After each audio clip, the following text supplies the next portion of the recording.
রে গৃহবাসী, খোলদার খোল, লাগলো যে দোল। স্থলে জলে বন তলে লাগলো যে দোল। দোল, আকাশ বাতাস মানুষের তন মন আজ আবির বা ফাগের রঙে রঞ্জিত। তাই তো কবিগুরু বলেছেন, রং যেন মোর মর্মে লাগে, আমার সকল কর্মে লাগে। রং যেন মোর মর্মে লাগে, আমার সকল কর্মে লাগে। দোল হিন্দু ধর্মাবলীদের অন্যতম প্রধান উৎসব, যা ফাল্গুনী পূর্ণিমায় বসন্তের আগমনে পালিত হয়। দোল বা হোলি উৎসব প্রাচীন, গুপ্ত যুগের আগে এর পরিচয় পাওয়া যায়। প্রাচীন গ্রন্থে যেমন নারদ পুরাণ, ভবিষ্য পুরাণ, জৈমিনীর পূর্ব মীমাংসা সূত্র ইত্যাদিতে দোলের উল্লেখ পাওয়া যায়। সপ্তম শতাব্দীর সংস্কৃত নাটক রত্নাবলীতেও হোলি পালনের কথা আছে। রাধাকৃষ্ণের শাশ্বত প্রেমের প্রতীক এই রঙের খেলা, যা মোটামুটি সারা ভারতবর্ষেই পালিত হয়। মথুরা, বৃন্দাবন, নান্দগাঁও, বার্সানা আর এর সাথেও গোকুলের হোলি উৎসব বিখ্যাত। এখানে প্রায় 40 দিন ধরে হোলি উৎসব পালন করা হয়, বসন্ত পঞ্চমী থেকে ফাল্গুনী পূর্ণিমা পর্যন্ত।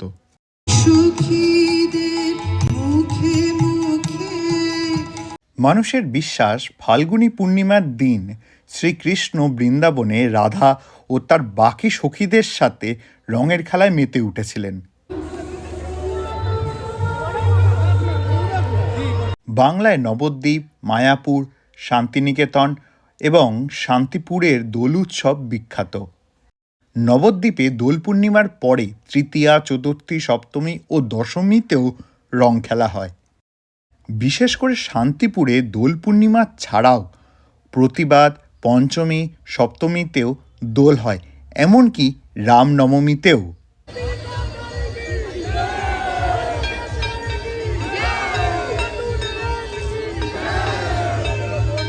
রবীন্দ্রনাথ ঠাকুর শান্তিনিকেতনে এই দোল উৎসবকে বসন্ত উৎসবে রূপান্তরিত করে। আলোকরসে মাতাল রাতে বাজিলকার বেনু, দোলের হাওয়া সহসা মাতে, ছড়ায় ফুল রেণু। লাগিল দোল জলে স্থলে, জাগিল দোল বনে, সোহাগিনীর হৃদয় তলে বিরহিণীর মনে। রবীন্দ্রনাথ ঠাকুরের কাছে দোল শুধু রঙের উৎসব নয়, তা হল বসন্তের আগমনী প্রকৃতি ও হৃদয়ের মিলন উৎসব। ফাগের রঙে গাছপালা তথা সমগ্র প্রকৃতি রঙিন হয়ে ওঠে। শান্তিনিকেতনে এই দিন নাচ, গান, কবিতা পাঠের মাধ্যমে আবিরের রঙের সাথে রঞ্জিত হয়ে প্রকৃতির সঙ্গে একান্ততা অনুভব করা হয়।